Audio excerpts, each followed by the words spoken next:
Firman Tuhan bagi kita pada hari ini diambil dari Injil Yohanes pasal 14 ayat 22 sampai ayat 31. The reading of the Word of God today is taken from John chapter 14 verse 22 up to 31.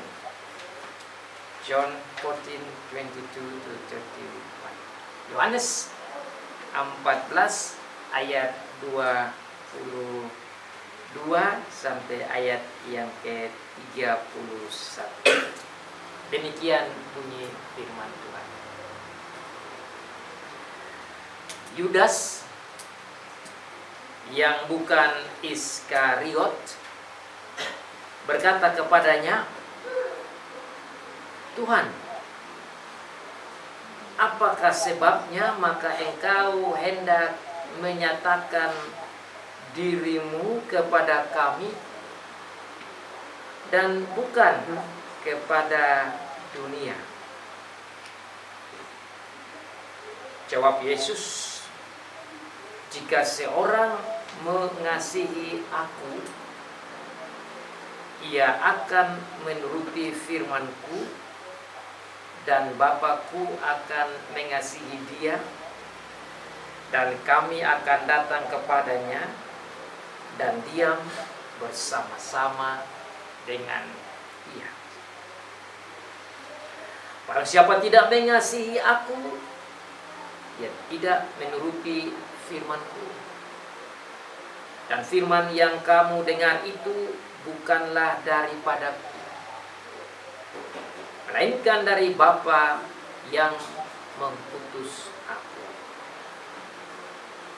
Semuanya itu kukatakan kepadamu selagi aku berada bersama-sama dengan kamu.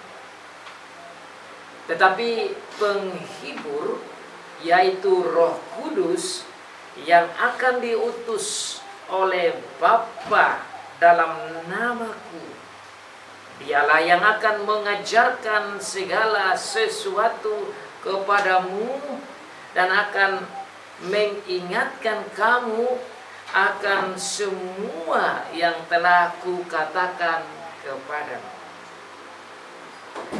Damai sejahtera kutinggalkan bagimu, damai sejahtera kuberikan kepadamu. Dan apa yang kuberikan tidak seperti yang diberikan oleh dunia kepadamu. Janganlah gelisah dan gentar hatimu. Kamu telah mendengar bahwa aku telah berkata kepadamu, aku pergi, tetapi aku datang kembali kepadamu. Sekiranya kamu mengasihi aku, kamu tentu akan bersukacita, karena aku pergi kepada Bapa-Ku, sebab Bapa lebih besar daripada aku. Dan sekarang juga aku mengatakannya kepadamu sebelum hal itu terjadi, supaya kamu percaya apabila hal itu terjadi. Tidak banyak hal lagi aku berkata-kata dengan kamu, sebab penguasa dunia ini datang, dan ia tidak berkuasa sedikit pun atas diriku.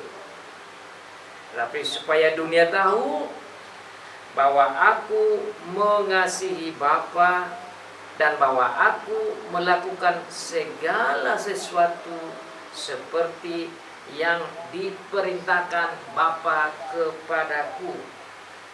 Bangunlah, marilah kita pergi dari sini.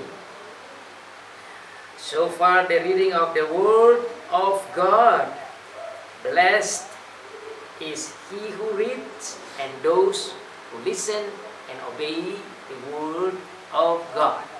Demikianlah jauh pembacaan firman Tuhan. Diberkati bagi setiap anak Tuhan yang membaca, yang mendengar, dan yang melakukan firman Tuhan. Saudara,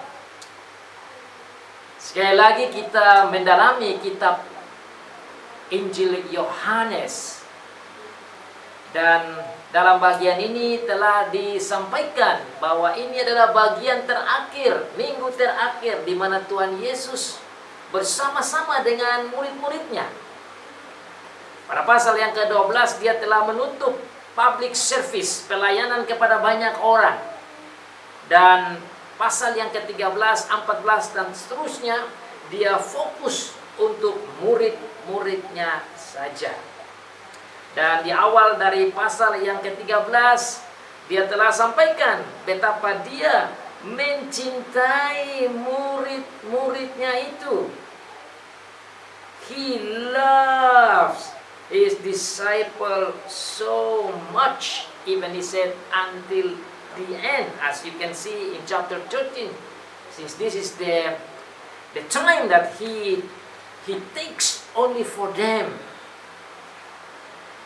Maka saudara-saudara, dalam pasal yang ke-13, 14, 15, 16, 17 itu Tuhan Yesus betul-betul fokus untuk menunjukkan dalamnya cinta kasihnya kepada dia. Saudara masih ingat dia start dengan membasuh kaki mereka. Dia merendahkan dirinya, dia berlutut, dia mengambil air, dia mencuci kaki mereka yang bau dan kotor itu. Kemudian dia melap, dia mengeringkan kaki mereka itu dengan handuk. Bukti perendahan diri yang sangat luar biasa. Sekaligus menunjukkan cinta kasihnya yang dalam. As you see when he washed the feet of his disciples, emphasize his deep love to his disciples. Kemudian dia berbicara kepada mereka dalam pasal yang ke-14 ini, saudara, dia katakan betapa dia tidak mau agar mereka gelisah. He does not want them to feel worry or fear. He says, don't let your heart in trouble, even though I'm going to die. Meskipun saya akan mati, meskipun saya akan disalibkan, janganlah gelisah hatimu. Saya akan ke Bapa dan menyiapkan rumah, tempat, mansion, istana yang luar biasa bagi kamu. Jadi Tuhan Yesus memberikan hiburan demi hiburan, semangat, kekuatan bagi murid-muridnya. He gives them his comfort. He strengthens them with his word, emphasizes his love.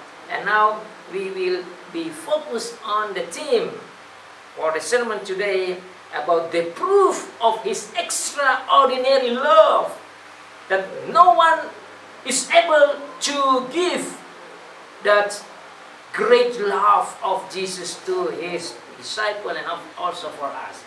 Sekarang saudara, kita belajar tentang extraordinary cinta kasih Tuhan kepada murid-muridnya dan juga kepada kita. Kita lihat buktinya, bukti cinta kasih Tuhan Yesus yang luar biasa besar itu seperti sudah lihat di buletin yang sudah kita buat. Bukti kasih Tuhan Yesus yang luar biasa besar bagi murid-muridnya dan tentu juga bagi kita. The proof of the extraordinary love of Jesus to his disciples also to us. Ada 3 poin yang saudara bisa lihat seperti yang saya sudah ringkaskan sana. Poin yang pertama yaitu bukti dengan memberikan firman Bapa dan Bapa sendiri. Number 1, the gift of the word of God the Father. You can underline the word the Father there. Bisa garis bawahi kata Bapa di sana. Nomor 2, pemberian Roh Kudus. Garis bawahi kata Roh Kudus di sana. The gift of the Holy Spirit as the extraordinary love of Jesus. Dan yang ketiga, yaitu pemberian damai dari Tuhan Yesus Kristus. The gift of peace of Jesus. Garis bawahi lagi kata Yesus. Bapa, Roh Kudus, dan Tuhan Yesus. Three important things as the proof of the deep, extraordinary love of Jesus, which is the gift of the Father, the gift of the Holy Spirit, and the gift of Jesus Himself. Whoever can give this gift? No one. That's why He said, the world cannot give that. Tidak ada satu orang pun yang bisa memberikan hadiah seperti ini. Tidak ada satu orang pun yang bisa memberikan pemberian seperti ini. Yaitu pemberian Bapa, pemberian Roh Kudus, dan pemberian Tuhan sendiri. Dan saudara tahu, ini dia mau mati setelah ini. Saudara tahu kalau orang mau meninggal itu biasa dalam budaya itu ada yang namanya testamen, warisan, kata-kata warisan. Saya mau meninggal, saya kasih ini, kasih ini, kasih ini kan. Orang cenderung untuk mau tahu kalau mereka punya ayah atau ibu mau meninggal, kira-kira apa yang ditinggalkan. Tuhan Yesus mau meninggal, tapi saudara dia tidak kasih apa-apa kepada murid-muridnya itu seperti yang kita harapkan. Dia tidak kasih emas, ya kan? Dia tidak bilang saya akan meninggal dan saya kasih kamu uang rumah, tidak. Saudara lihat di sini yang dia kasih itu adalah pemberian yang tidak bisa satu orang beri, karena pemberian yang dia kasih itu adalah sumber segala sumber berkat. He gives them the source of blessings. Amazing, isn't it? Luar biasa kan? Kalau kita tunggu itu biasa berkat atau sumber berkat, tapi yang Tuhan kasih itu sumber dari segala sumber berkat. Saudara garis bawahi itu. I think this is amazing. Jesus gives to the disciples and you and me the source of the sources of blessings. Karena percaya itu apa ya? Tuhan Yesus sebelum meninggal dia kasih sumber dari segala sumber berkat. Itu berarti tidak bisa kita bandingkan itu. Mari kita pelajari satu-satu. Let's look at this one by one. Dalam ayat yang ke-22 dikatakan di sana ada yang nama Yudas ya, tapi ini bukan Yudas Iskariot. This guy is named Judas, but this is not Judas Iscariot. It's actually the other disciples that actually named after like Judas as well. So he said, dia katakan kepada Tuhan Yesus, verse 22, Judas, who is not Iscariot, yang bukan Iskariot, berkata kepadanya, Tuhan, lihat baik-baik, mereka katakan Tuhan Yesus, Tuhan ya, aku dia sebagai Tuhan. Tuhan, apakah sebabnya maka engkau hendak menyatakan dirimu kepada kami dan bukan kepada dunia? In other words, dalam kata yang lain, mau dikatakan kepada Tuhan, Tuhan Yesus, kenapa rahasia ini engkau sampaikan kepada kami? Kenapa engkau nyatakan kedekatanmu dan cintamu kepada kami? Kenapa tidak kepada dunia? Kemudian Tuhan Yesus jawab, you can see the verse 23, Jesus answer, jika engkau mengasihi aku, jika seorang mengasihi aku, ia akan menuruti firman-Ku dan Bapa-Ku akan mengasihi dia dan kami akan datang kepadanya dan diam bersama-sama dengan dia. Barang siapa tidak mengasihi aku, ia tidak menuruti firman-Ku, dan firman yang kamu dengar itu bukanlah daripadaku, melainkan dari Bapa yang mengutus aku.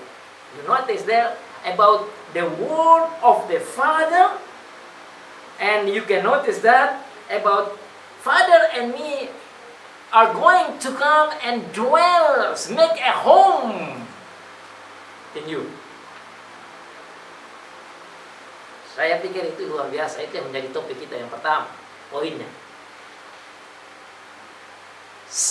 Karena saya mengasihi engkau, karena saya betul-betul mengasihi engkau, saya mau engkau mengasihi aku juga. Because I love you so deep, you must love me as well. And remember, the word that I am saying now is not my word, it's word from the Father. That is the one that I give you. Kata-kataku ini adalah kata-kata dari Bapa sendiri. Firmanku ini aku berikan kepadamu. Firmanku ini yang akan mendirect engkau, yang akan menolong engkau, yang akan memimpin engkau, supaya engkau mengasihi aku. You can only love me if you listen to the word that I am saying. But the word that I am saying now is the Father's word. So only through the word of God you can love me.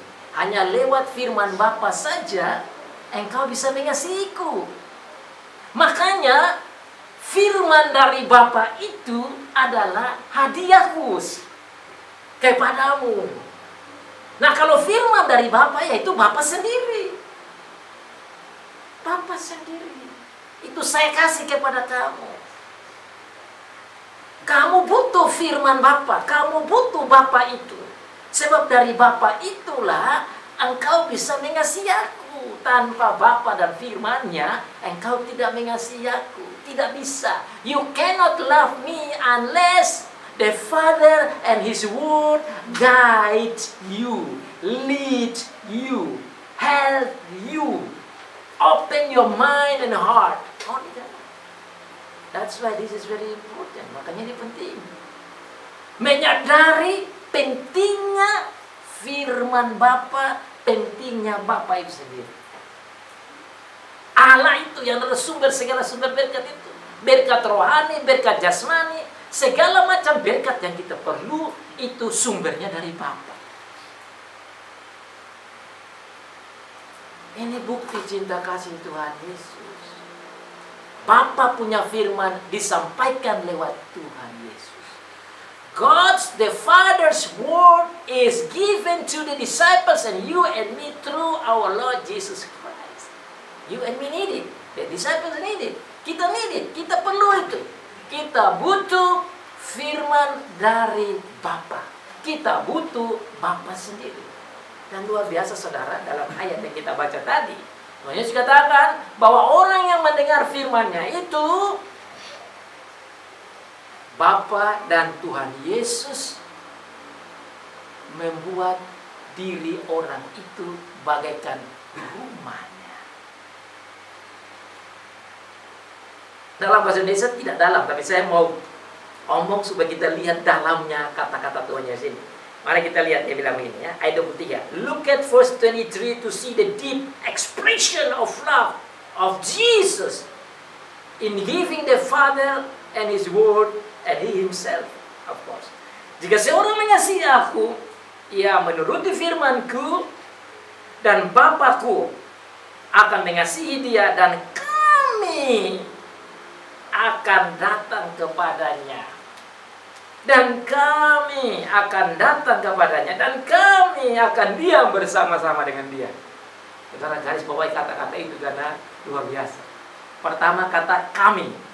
You must underline the word we. Kami itu berarti bukan satu orang, no? Artinya lebih dari satu orang. Itu berarti kami yang dimaksud tidak lain saya dan Bapa.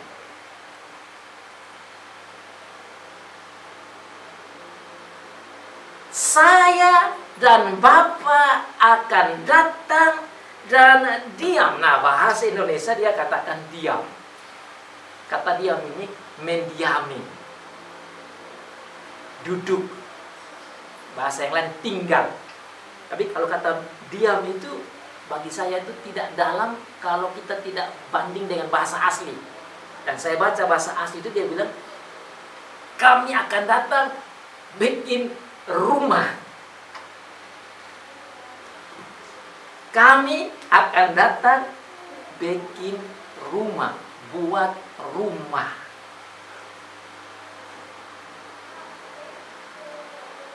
Saudara masih ingat yang saya gambarkan sebelum? Rumah itu, kata rumah dalam bahasa asli itu bukan rumah biasa. Kata rumah itu bagaikan bait, tempat yang indah. Ada juga diterjemahkan yang kata kayak mansion, istana. Kami mau buat dirimu menjadi kami punya tempat tinggal. Ini saudara harus bilang, wow. Luar biasa tuh. Kita yang kotor begini, Tuhan mau buat diri kita sebagai tempat tinggalnya. Ini Tuhan Yesus bilang ini, bukan saya. Bukan pendeta, bukan pastor, bukan rasul yang ngomong. Ini Tuhan Yesus yang ngomong. Makanya kata ini harus kita garis bawahi, pemberian yang luar biasa ini. Bahwa dia datang bukan saja beri, tetapi tinggal. Kalau bicara tentang kata pemberian, kan kita saja bisa buang itu pemberian. Tapi Tuhan bukan saja kasih, tapi dia juga aktif datang. Saya kasih contoh ya. Misalnya, ini kacamata saya mau kasih satu orang. Lihat. Kalau kacamata begini kan dia mati, dia tidak bergerak. Terus kita bisa pindahkan lagi. Example of these glasses, if you take it, somebody give to you, you can move around. Tapi kalau kacamata ini bisa bergerak, berarti bisa berjalan, bisa bergerak, Pak. Lain. Tatkala memberikan Bapa firman, dan firman itu dan Bapa itu, Tuhan Yesus itu sendiri tinggal dalam kita dengan actionnya. Luar biasa. The Father, God Himself, willingly active dwells in our soul. Bapa mau tinggal di dalam hati diri kita. Yuk lihat Bapak Saudara. Kami akan datang kepadanya dan diam, menjadikan dirinya rumah kami. Saudara punya diri, saya punya diri, kita punya diri adalah rumah dari Bapa dan Tuhan Yesus. Can you imagine that? That yourself, your body is the place of God, where God is making ourselves as His house. Amazing, isn't it? Saudara, tidak ada orang mengajar di agama apapun yang ajar dunia. Agama yang lain itu, saudara, ajarannya cari Bapa, cari Allah, cari Allah, cari Allah, ya kan? Kita punya Allah, bukan kita cari Dia yang datang. Dan bukan dia datang saja ketemu begini. Dia bilang dia datang dan dia tinggal lebih dekat dari baju kita ini. Luar biasa kan? Saudara, jangan main-main. Kita punya Tuhan. Nah, kalau dia tinggal di dalam kita, tentu dia tahu semua apa yang kita pikirkan. Kalau dia tinggal dalam kita, maka dia tahu apa yang kita inginkan. Kalau dia tinggal di dalam kita, maka dia tahu apa kita punya cobaan dan ujian dan dosa dan semua yang kita punya accept, imajinasi. Dia tahu. Kan? Tapi juga dia tahu kita punya ketakutan. Dia tahu juga kita punya kekhawatiran. Dia tahu juga kita punya keraguan. He knows everything inside out of our life condition. Makanya saudara, ini kadang-kadang manusia kita ini khawatir ya. Tapi kita khawatir, kita lupa bahwa Tuhan itu tahu semua. Nah, kalau hari ini kita belajar baik-baik bahwa Tuhan itu tidak saja ada di luar kita, tapi kalau ada di dalam kita, wow. Can you imagine that He is not outside of our bodies only, but He said He is dwelling in us. That means He knows your worries, He knows your thinking, and He knows your future, and He knows your desires and your imagination. He knows everything inside out. Itu berarti Dia lebih tahu dari Bapak kita. Itu berarti Dia lebih tahu dari mama kita, ibu kita. Itu berarti Dia lebih tahu dari kita punya calon istri. Dia lebih tahu dari suami kita. Dia lebih tahu dari istri kita. Dia lebih tahu dari anak-anak kita. Dia lebih tahu dari siapapun yang paling dekat dengan kita. Bahkan dia lebih tahu dari diri kita sendiri. When he said he is dwelling in us, that means he knows more than anybody that ever know you. Even your wife, even your husband, even your kids, even your parents, even you yourself, he knows better. Why? Because he said, we are coming to make your body as our house. Saudara-saudara, ini pemberian yang memang extraordinary sekali. Ini pemberian yang tidak bisa kita ungkapkan dengan kata-kata. Makanya tadi dia bilang, dunia tidak bisa kasih seperti yang aku kasih. Ini adalah pemberian yang orang-orang Kristen, orang percaya harus renungkan. Lebih dari emas, lebih dari perak, lebih dari mutiara, lebih dari diamond, lebih dari apapun yang paling berharga itu, saudara-saudara, karena pemberian diri Tuhan sendiri. Because God Himself is dwelling in our self.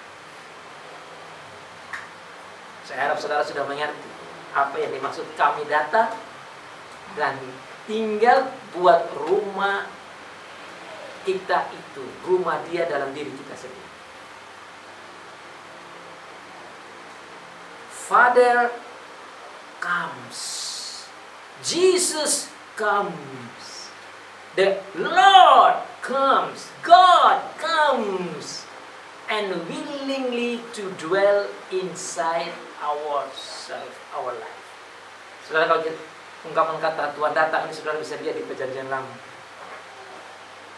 Waktu Tuhan Allah datang di Perjanjian Lama, saudara lihat di sana apa yang terjadi waktu Adam dan Hawa jatuh dalam dosa. Tuhan datang. When you see Adam and Eve fell into sin, God came. Waktu Tuhan memimpin bangsa Israel, God came. In the New Testament, God came. Tuhan datang, Tuhan datang. Nah, Tuhan datang waktu itu, datang di depan, tapi sekarang Tuhan datang dan mau tinggal dalam kita. Ya, saudara, kadang-kadang saudara pikir yang tinggal dalam kita itu hanya Roh Kudus. Ya, bukan. Roh Kudus saja. Bapa tinggal dalam kita, Tuhan Yesus tinggal dalam kita. Tentu sekarang Roh Kudus. Ayat yang berikut dan saudara lihat dalam pemberian yang kedua. Now you can see the second point. Semuanya itu kukatakan kepadamu selagi aku berada bersama-sama dengan kamu. Dia membuka rahasia ini. The verse 25 is talking about the secret of heaven that He is opened to His disciples and to us. Ini adalah rahasia surgawi yang Tuhan Yesus bukakan kepada murid-muridnya dan kepada kita. Betapa dalam cinta kasih-Nya itu, bahwa Dia dan Bapa mau datang. Bahkan ayat yang ke-26, you can see verse 26. Tetapi penghibur, yaitu Roh Kudus, yang akan diutus oleh Bapa dalam namaku, Dialah yang akan mengajarkan segala sesuatu kepadamu dan akan mengingatkan kamu akan semua yang telah kukatakan kepadamu. Bagi saya ini adalah another extraordinary gift of Jesus. Ini adalah pemberian bukti kasih Allah lagi yang tidak bisa diungkapkan dengan kata-kata. Pemberian Roh Kudus. Saudara tidak bisa bandingkan ini. Bapa diberikan, Tuhan Yesus berikan diri, sekarang Roh Kudus diberikan kepada kita. Dalam ayat-ayat selanjutnya saudara masih ingat Tuhan bilang apa? Aku akan minta ke Bapa dan Bapa akan mengirim seorang penghibur seorang penolong. Saudara lihat dalam penerjemahan di sini dalam ayat 26 dia bilang penghibur. Ini adalah the great gift of Jesus. Beside the Word of God, beside Father and He Himself as the great gift. You get the Holy Spirit. Saudara dan saya dapat Roh Kudus. You can't compare with anything. With the great gift of Jesus for the Holy Spirit. Now we wanna dig one by one. Mari kita dalami arti kata penghibur. Kenapa digunakan kata penghibur? Bahasa aslinya itu parakletos. Penghibur itu, parakletos itu diterjemahkan salah satunya itu penghibur, comforter. Tetapi juga bisa diterjemahkan yang lain itu dengan nama counselor. Ada juga terjemahan yang lain namanya helper. Kata parakletos itu. Tapi juga bisa diterjemahkan sebagai mediator, pendoa. Nah, sekarang saudara dapat 4 kata yang harus dicatat baik-baik dari kata parakletos yang diterjemahkan yang kata penghibur itu. You should remember these 4 important words as the word parakletos in Greek, which means comforter, helper, counselor, mediator, or the one who prays for us.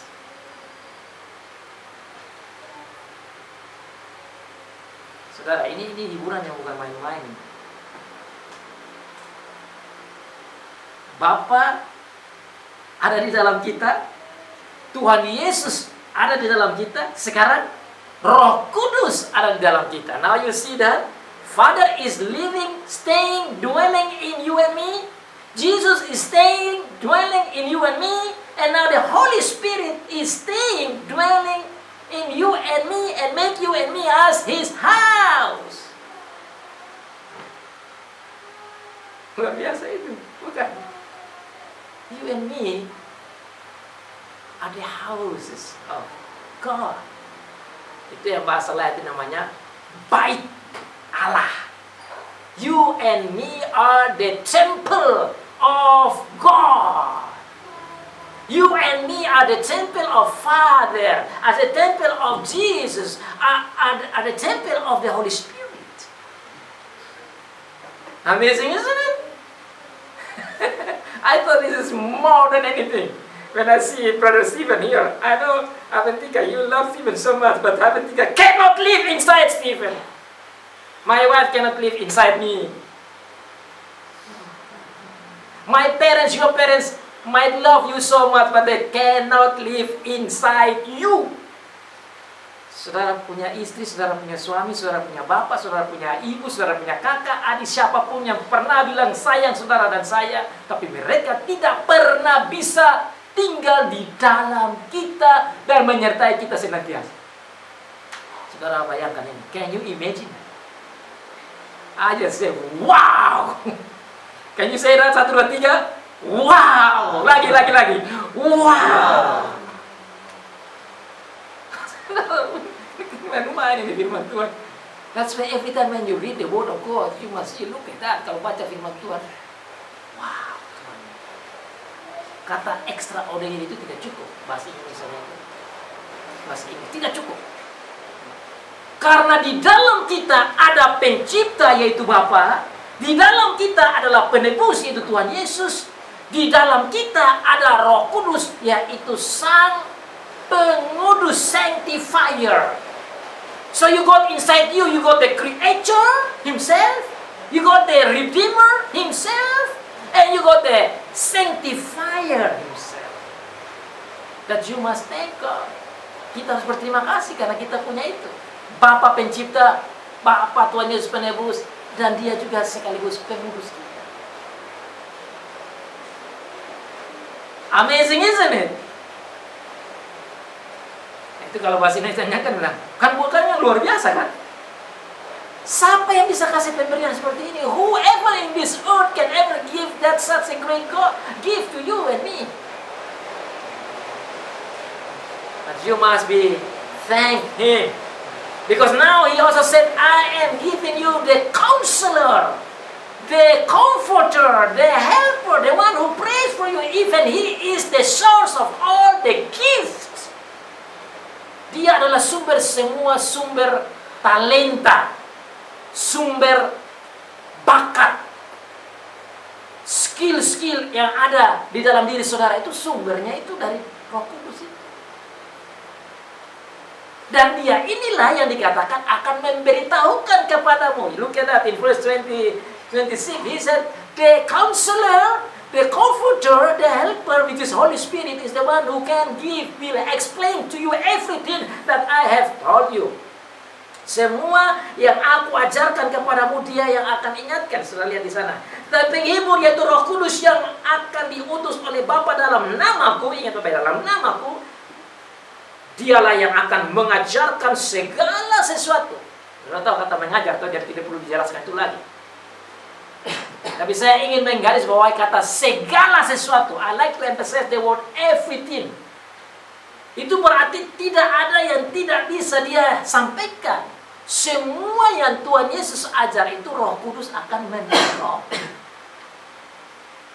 Makanya Yohanes Calvin dia pakai istilah untuk Roh Kudus, dia bilang He is the innermost teacher. Saudara tolong garis bawahi kata itu, kan itu menurut saya bagus sekali. Kata yang diungkapkan oleh Yohanes Calvin. Roh Kudus adalah guru batin. Ungkapan ini tidak semua orang ungkapkan. Selalu catat baik-baik itu. Roh Kudus selain jadi penghibur, penolong, counselor, sumber segala sumber gift atau sumber segala sumber karunia, tapi dia juga sekaligus dikatakan sebagai guru batin.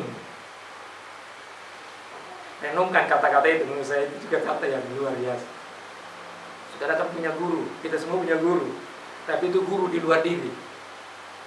Tapi kita punya Allah, yaitu guru di dalam diri kita. Amazing, isn't it? Usually we have teachers, but all of our teachers are actually outside of ourselves. But God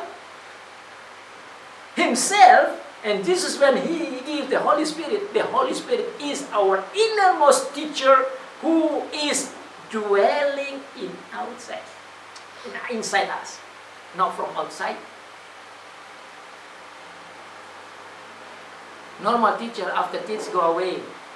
Guru-guru yang biasa itu, hari ini kita belajar, dia pulang. Berpisah setelah di kelas selesai. Tapi guru ini tidak berpisah dengan kita. Ibu kita pergi tidur, bapak kita jalan kerja, yang mengajar kita, guru kita, profesor kita, dosen kita, terpisah dari kita setelah selesai pengajaran. Tapi guru ini, Roh Kudus ini, tinggal di dalam kita. Saudara katakan, wow. Lagi apa? Wow. Roh Kudus di dalam kita, saudara. Itu artinya tidak ada keterpisahan. He never leaves us. Dia tidak pernah meninggalkan kita. Makanya dalam sebelum itu Tuhan bilang apa? Aku akan memberikan counselor itu dan dia akan diam dalam kamu selama-lamanya.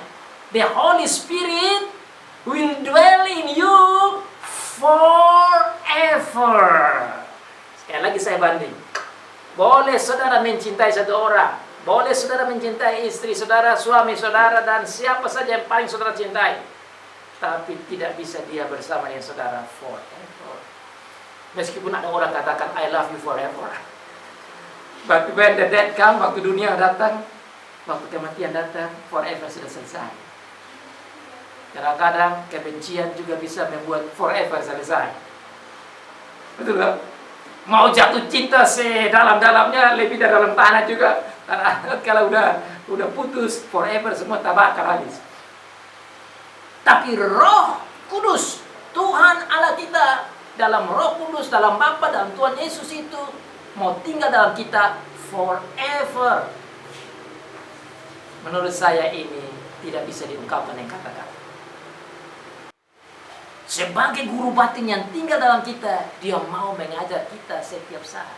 Sayangnya kita tidak mau dengar itu pengajarannya. Kita cenderung mau mendengar pengajaran dunia. Karena memang kecenderungan kita itu kepada dunia. We tend to listen to the world teaching because that is what our nature is. while He wants to teach us the teaching of Jesus, everything. Kita lihat di ayat itu baik-baik. Look at the verse 26 carefully. Mau mengajar kepada kita luar biasa banyak hal. Dan saudara sebenarnya tidak ada dasar lagi saudara bilang, saya tidak mau belajar, saya tidak mau dengar kata-kata Tuhan. Sudah jelas di sini. Hari ini saudara dan saya pulang dengan mengingat betapa dalamnya kasih Tuhan Yesus Kristus. Dia kasih Bapa, Dia kasih firman Bapa, Dia kasih Roh Kudus, dan sekarang poin terakhir. Biar yang mengantuk bisa tahu bahwa ini sudah mau pulang.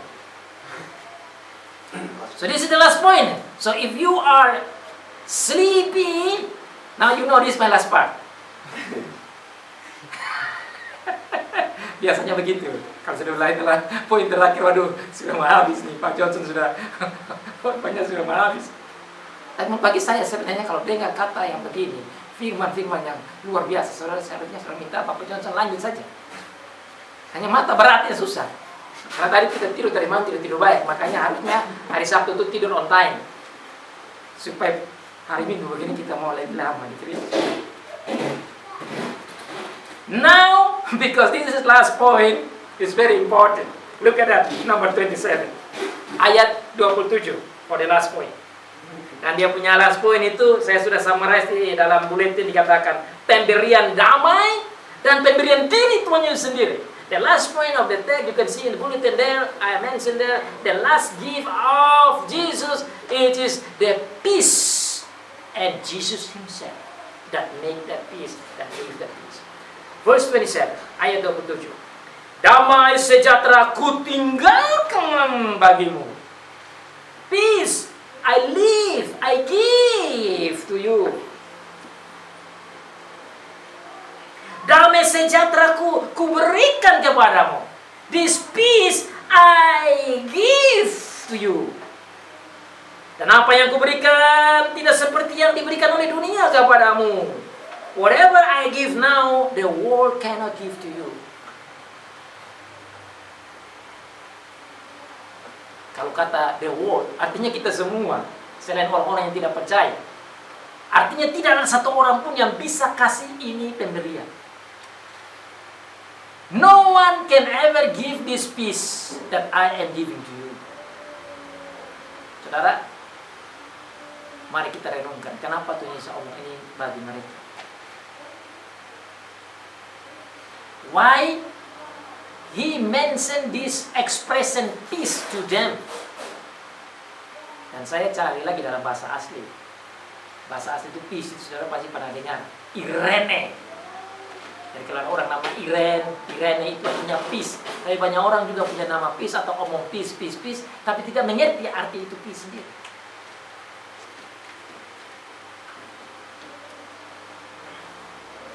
Kalau bahasa orang Israel, mereka katakan dengan nama Shalom. Saya sebut itu biar kita bisa ada koneksinya. Jadi kalau saudara omong Shalom tapi tidak mengerti dengan baik Shalom, lebih baik tidak usah omong Shalom. Dan hari ini mari kita belajar apa yang dimaksud dengan kata Shalom itu. Damai sejahtera itu bahasa Ibraninya itu Shalom. Bahasa Yunaninya itu Irene. Terus sekarang apa arti Shalom Irene? Kalau orang-orang Yahudi memang mereka ketemu, mereka kasih salam dengan Shalom. Shalom itu ada hubungannya dengan kata kita bahasa Indonesia namanya salamat. Orang Arab dia bilang assalam, salam, salamat, shalom. Itu satu rukun kata yang artinya peace. Tapi tidak semua orang mengerti arti shalom, salamat itu. Hanya omong saja di kata. Dan hari ini saya ingin sharing artinya. Shalom, salamat, peace, Irene itu adalah satu kata yang berakarnya itu berarti Tuhan menyertai.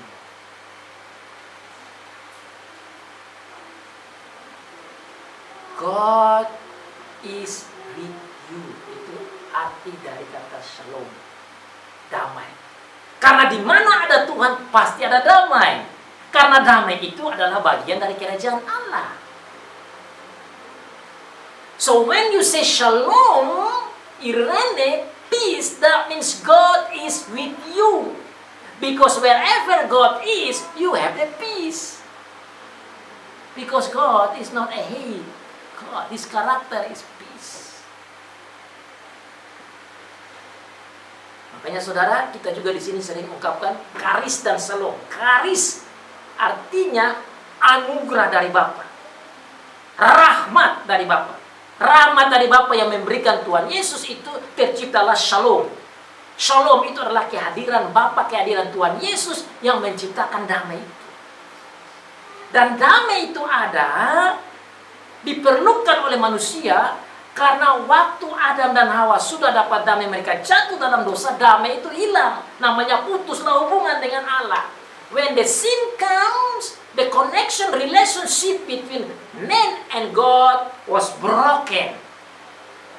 That's why man needs shalom. That's why man needs irene, peace, because broken relationship, hubungan antara manusia dan Allah itu putus, yang namanya mati. Maka Tuhan Allah datang dan menyiapkan jalan keluar lewat salib, lewat Tuhan Yesus, sehingga itu adalah datang damai. Damai itu hanya bisa diberikan dan diciptakan dan dikerjakan oleh Allah sendiri. Only God Himself can give that peace, can make that peace. And that peace He is given to you and me.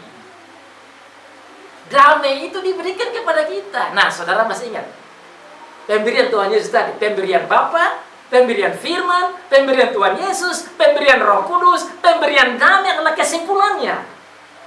Because you have the Father and the Jesus and the Holy Spirit, now you get the peace. Because peace is with God. God is peace. God is love. Karena Dia, Allah itu adalah sumber kedamaian, saudara dapat dia sekarang. Makanya saudara dan saya ini adalah orang-orang pembawa damai. Makanya dikatakan dalam surat 2 Korintus, dikatakan engkau adalah duta-duta pemberita damai. You are the ambassadors of peace. Kita adalah ambasador damai. Karena kita punya Allah adalah Allah damai. Makanya kalau orang Kristen hidupnya itu penuh dengan provokasi dan kebencian dan konflik, menurut saya itu dipertanyakan Kristiannya. Apa Allah ada di dalam dia atau tidak? Karena orang yang dapat Allah, dapat Bapa, dapat Roh Kudus, dapat Tuhan Yesus, dapat damai, harusnya dia merefleksikan damai itu. The believers must be able to reflect the peace.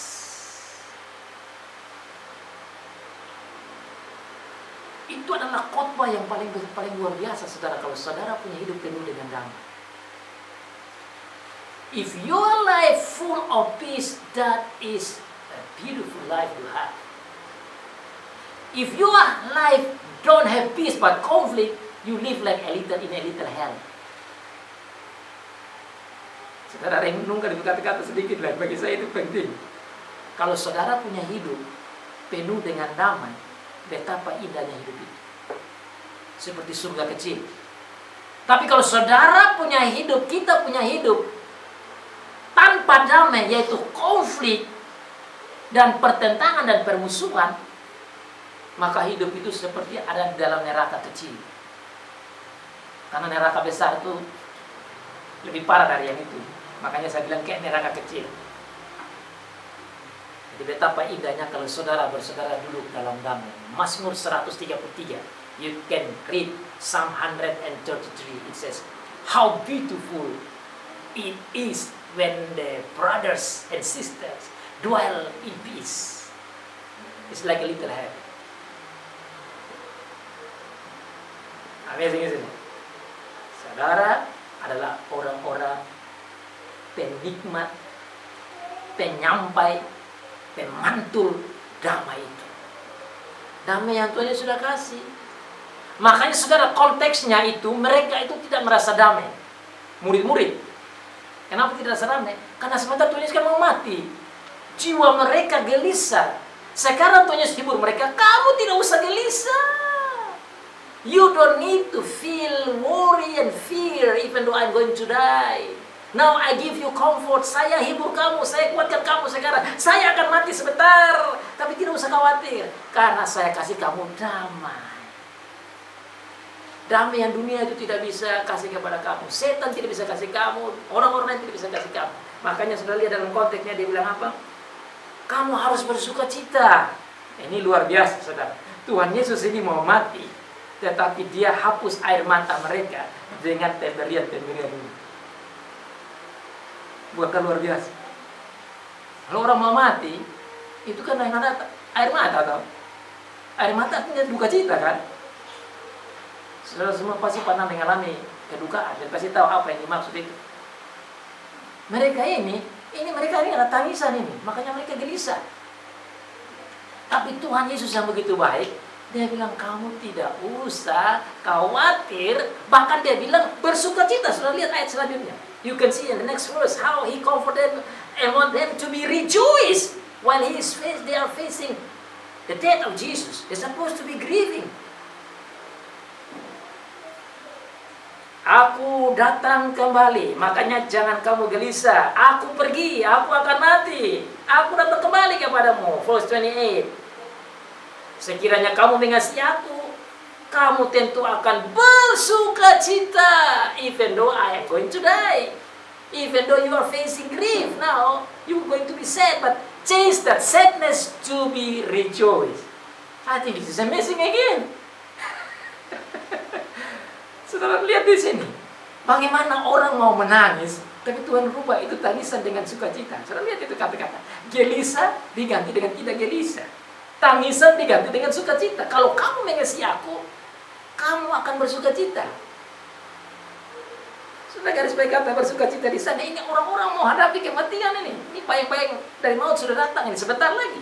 Dan mereka sudah tahu kan, Tuhan sudah bukakan ini. Jesus already open the sick that is going to die. But he said, you should not be sad and don't let your heart in trouble, but rejoice because I'm giving you the peace. Kalau orang khawatir gelisah itu kan hatinya tidak damai dong. Kan tangisan, tapi Yesus bilang, kalau you sayang saya, you must be rejoice because I'm going to the Father. And remember, I'm going to the Father. The Father, saya ke Bapa itu kan saya mau siap mansion, istana untuk kamu, dan saya datang kembali kepada kamu. Makanya saya mau ke sana, tapi saya kasih Bapa. Saya mau ke sana, tapi saya kasih Roh Kudus. Saya mau ke sana, tapi saya kasih damai. Ini saudara katakan, wow, I'm going there, but I give you the Father, I give you the Holy Spirit, I give you peace, whatever you want. So be rejoice toh, ya kan? Harusnya bersuka cita. Saudara, inilah juru selamat kita yang menurut saya wow. Yang dia minta terakhir, kalau sudah dapat ini semua dia bilang begini. Dan sekarang if you know what I'm saying now, remember verse 29. Dan sekarang aku mengatakan kepadamu sebelum hal itu terjadi, supaya kamu percaya. Itu kata percaya itu adalah bagian yang terakhir dari poin terakhir.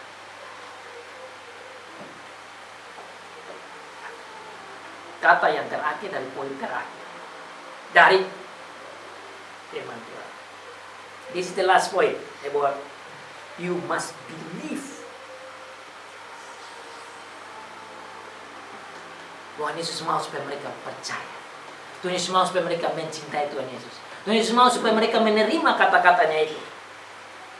Dan dia katakan, ya, setan akan datang, iblis akan datang, dia akan datang, dan saya akan dipukul, dihina, diolok, disalibkan, dan mati. Tapi Tuhan Yesus bilang apa? Ingat baik-baik. Meskipun penguasa dunia ini datang, ia tidak berkuasa sedikit pun atas diriku. He cannot control me even just a little. Ini menekankan betapa luar biasanya Tuhan Yesus. Tuhan Yesus mati bukan karena iblis punya kuasa, tapi memang dia menyerahkan dirinya. Itu berarti dia berkuasa atas dirinya. Dan dia bangkitkan dirinya sendiri. Dia mau kasih tahu kepada murid-murid, you tak usah khawatir. Saya yang atur ini semua. Don't you worry, be afraid. I organize everything. Even the devil himself cannot control me or rule me or govern me. No, even just a little bit.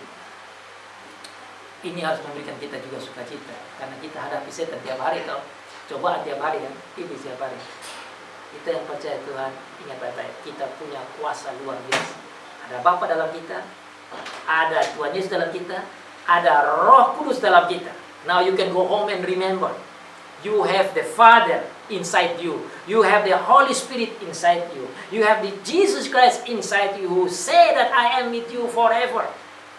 And He give you the peace that you need. That peace that you have right, nice connection with the Father and also peace with each other.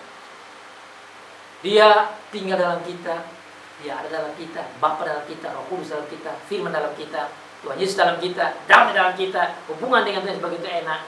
Maka saudara boleh pulang dengan penuh sukacita. Apa yang saudara mau buat tidak lain, berbuah. What can you do now? You and me are called to be fruitful.